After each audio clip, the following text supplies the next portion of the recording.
Karine Le Marchantès, icônée en amour. Après 12 saisons de L'amour est dans le pré, elle, animatrice, a vu les hauts et les bas de centaines d'histoires de couple, et, alors qu'elle est à la une du dernier numéro de Femme Actuelle, la star de M6 accepte de se livrer sur sa propre vision de la romance.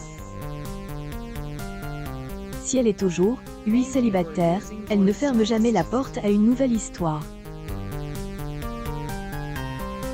J'y et conserve toute ma capacité d'émerveillement.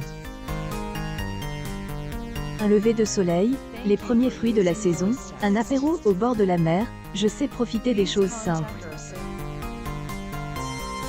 Je me donne les moyens d'être heureuse, a-t-elle expliqué au magazine, en donnant son premier conseil de ses droits d'auteur.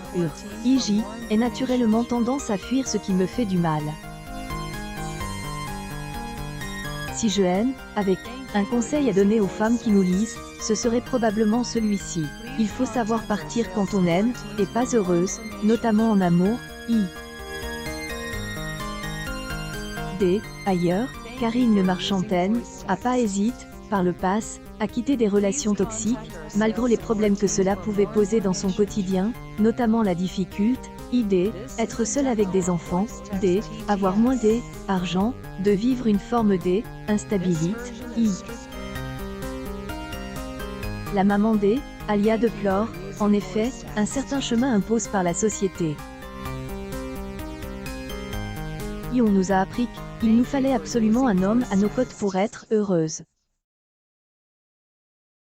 Mais, savoir se libérer épargne tant d'autres désagréments, a-t-elle ajoute.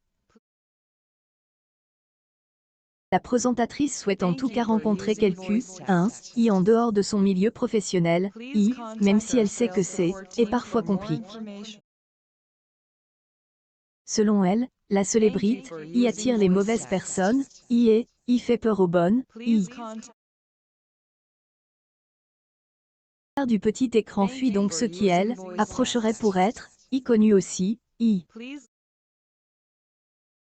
Et puis, il y a ceux qui sont bien, accomplis, heureux, équilibrés, qui n'ont pas du tout envie de se retrouver en photo dans Voici, de se taper un contrôle fiscal ou de voir leur vie passée au crible par la presse. La célébrité n'a pas que des avantages, a conclu Karine Le Marchand.